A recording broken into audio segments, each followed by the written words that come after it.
Assalamualaikum warahmatullahi wabarakatuh. Selamat ketemu bapak-bapak dan ibu-ibu serta rekan-rekan di dalam mata kuliah metode penelitian bersama saya Wempi Saputra.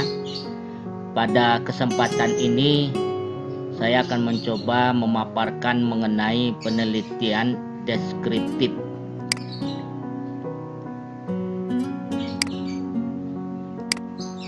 Sekarang kita lihat pengertian dari penelitian deskriptif. Dalam KKBI, penelitian adalah kegiatan pengumpulan, pengolahan, analisis, dan penyajian data yang dilakukan secara sistematis dan objektif untuk memecahkan suatu persoalan atau menguji suatu hipotesis untuk mengembangkan prinsip umum. Sementara itu, deskriptif diartikan bersifat deskripsi dan menggambarkan apa adanya. Kemudian, Edna Widodo dan Mukhtar mendefinisikan bahwa penelitian deskriptif itu ialah metode riset yang digunakan untuk memperjelas gejala sosial melalui berbagai variabel penelitian yang saling berkaitan antara satu dengan yang lainnya. Dalam tulisannya, beliau menambahkan bahwa penelitian deskriptif tidak memerlukan hipotesis lantaran pengujian serta penulisannya baru akan dilakukan setelah terjun di lapangan. Kemudian Sukmadinata mendefinisikan penelitian deskriptif itu ialah karakteristik penelitian yang mengungkapkan secara spesifik berbagai fenomena sosial dan alam yang ada di dalam kehidupan masyarakat.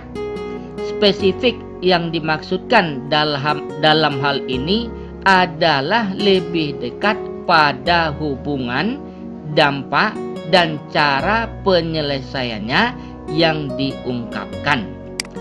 Kemudian Hidayat mendefinisikan penelitian deskripsi itu adalah sebuah penelitian yang lebih luas dalam penggunaan data-datanya.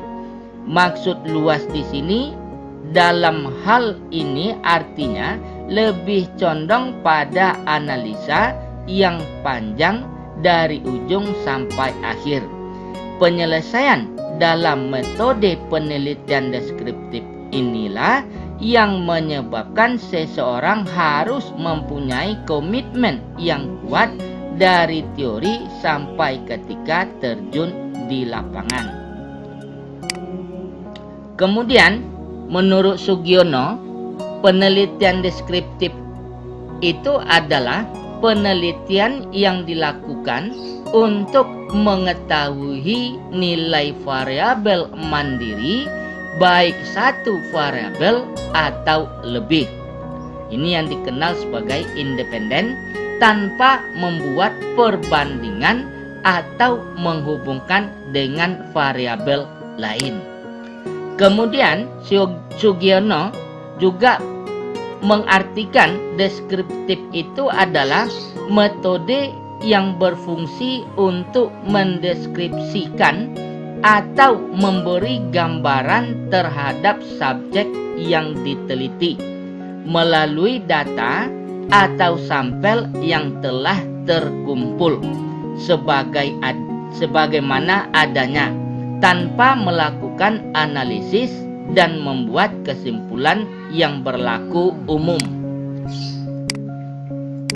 Nah, sekarang kita lihat tujuan penelitian deskriptif. Yang pertama, yaitu tujuannya menghasilkan gambaran yang akurat tentang sebuah kelompok. Tujuan yang kedua, yaitu menggambarkan mekanisme dalam sebuah proses atau hubungan. Tujuan yang ketiga yaitu memberikan gambaran lengkap dalam bentuk verbal atau numerikal. Kemudian tujuan keempat yaitu menyajikan informasi dasar suatu hubungan. Dan tujuan yang kelima yaitu menciptakan seperangkat kategori dan mengklasifikasikan subjek penelitian.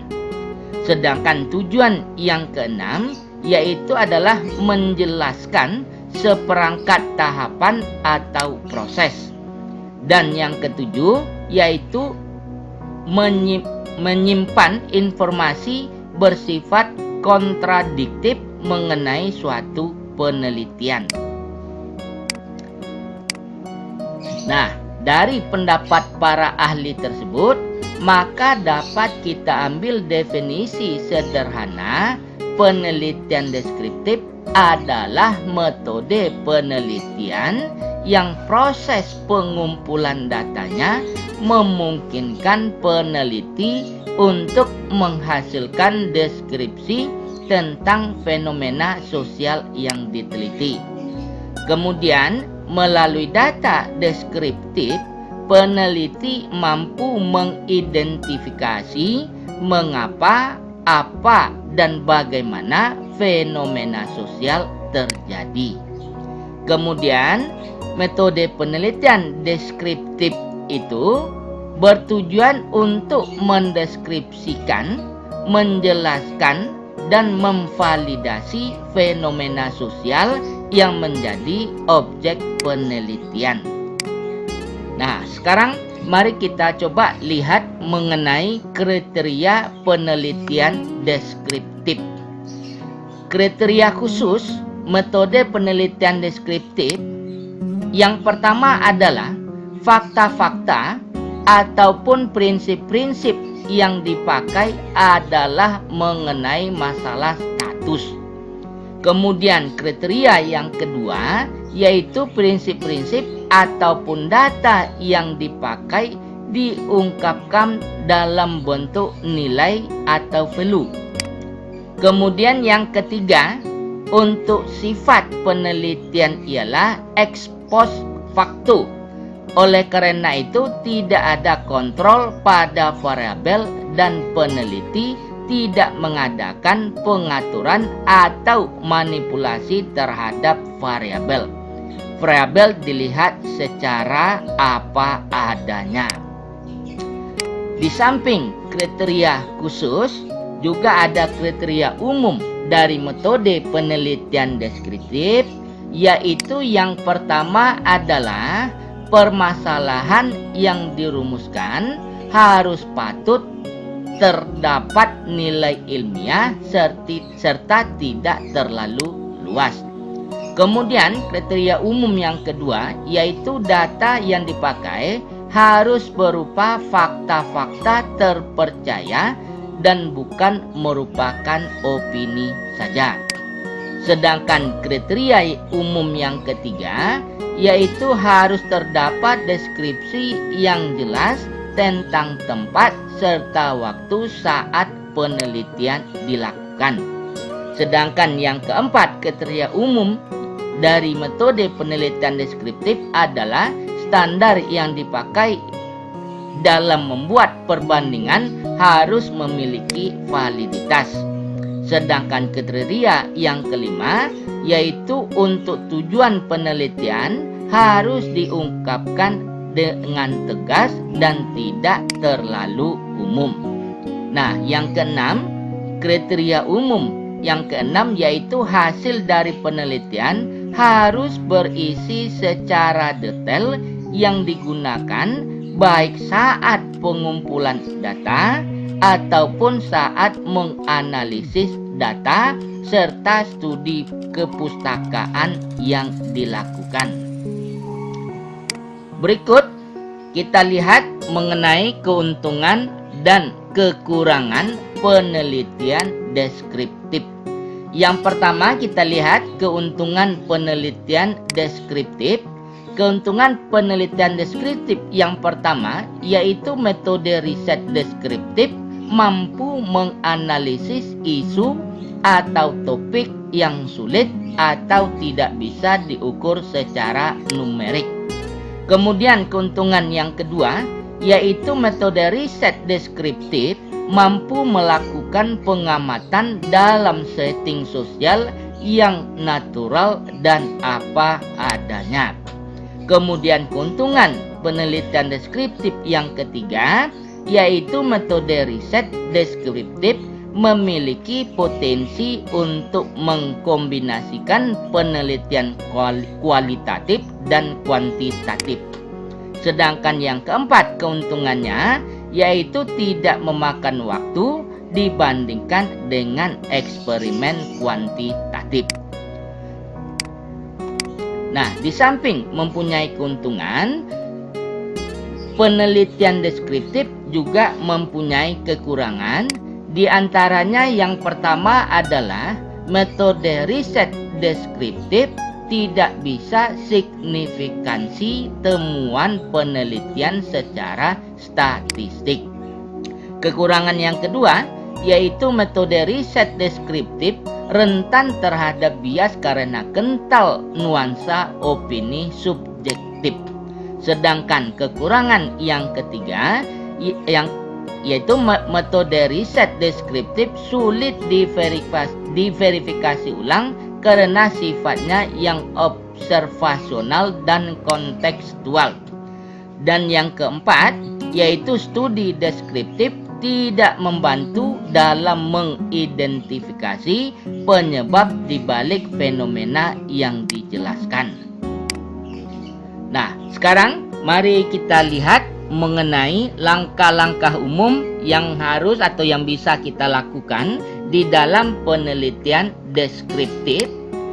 Yang pertama, langkah kita adalah melakukan identifikasi terhadap permasalahan yang akan diteliti.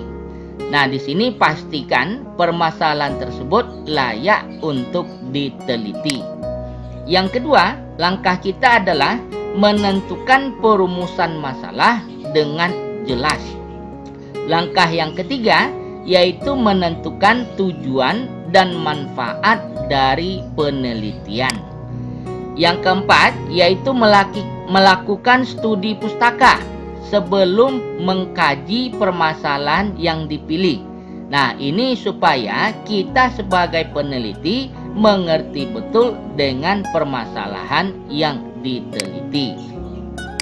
Kemudian yang kelima, langkahnya adalah menyusun kerangka berpikir sekaligus dengan pertanyaan yang menjadi dasar penelitian. Sedangkan langkah keenam dalam penelitian deskriptif yaitu melakukan kerja lapangan untuk mengumpulkan, mengorganisir, dan menganalisa data dengan teknik yang relevan.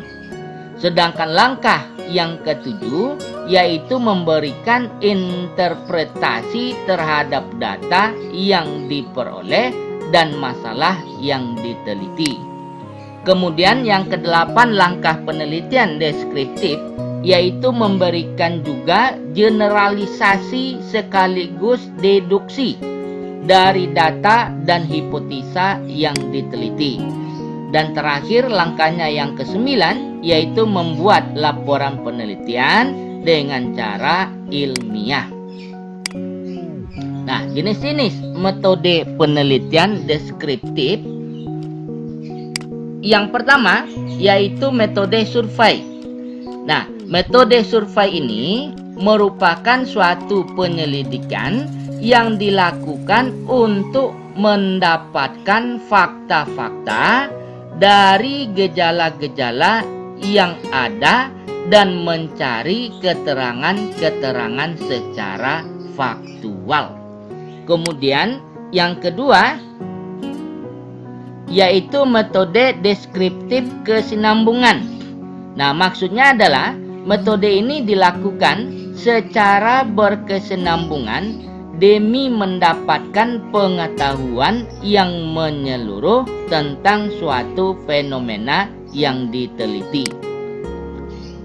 Yang berikutnya, yang ketiga, yaitu metode penelitian studi kasus. Nah, pada metode ini berfokus pada suatu objek dengan mempelajari suatu kasus.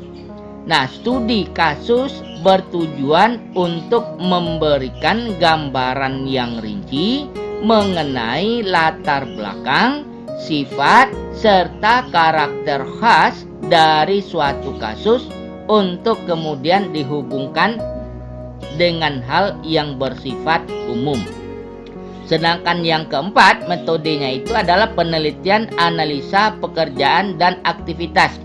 Nah, maksud dari metode ini adalah yaitu tujuannya untuk menganalisis aktivitas dan pekerjaan yang dilakukan oleh manusia secara mendetail untuk menemukan rekomendasi-rekomendasi yang mungkin dibutuhkan di masa yang akan datang. Kemudian yang kelima yaitu metode penelitian tindakan. Maksudnya di sini adalah bahwa metode ini berfokus pada penerapan suatu tindakan yang bertujuan untuk meningkatkan mutu ataupun memecahkan suatu masalah. Kemudian yang keenam yaitu adalah metode penelitian perpustakaan. Nah, penelitian perpustakaan ini maksudnya adalah penelitian dengan cara mengamati tulisan-tulisan yang berhubungan dengan masalah yang diteliti, baik itu berupa buku, makalah, ataupun tulisan yang sifatnya membantu sehingga dapat dijadikan sebagai pedoman dalam penelitian.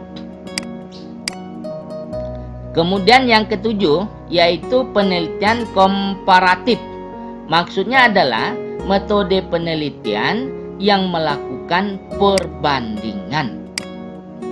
Nah, di sini kita coba memberikan beberapa contoh penelitian deskriptif yang sesuai dengan kondisi saat ini, yaitu sebuah penelitian deskriptif umumnya memiliki pertanyaan yang berawal dari kata tanya apa. Ada begitu banyak contoh penelitian deskriptif, contoh penelitian yang sesuai dengan kondisi saat ini. Di antaranya, yang pertama, apa yang dapat menenangkan masyarakat di tengah pandemi? Contoh yang kedua, apa dampak sosial dari work for home? Kemudian yang ketiga, apa yang bisa membantu siswa nyaman dengan pembelajaran daring? Kemudian yang keempat, apa yang dapat memotivasi siswa dalam mendisiplinkan diri pada saat pembelajaran daring dilaksanakan? Nah, contoh yang kelima yaitu apa usaha keluarga untuk bisa mendorong anaknya untuk tetap belajar di era sekarang ini. Nah, itulah yang dapat kita sampaikan pada pertemuan kali ini. Semoga bermanfaat. Terima kasih. Assalamualaikum warahmatullahi wabarakatuh.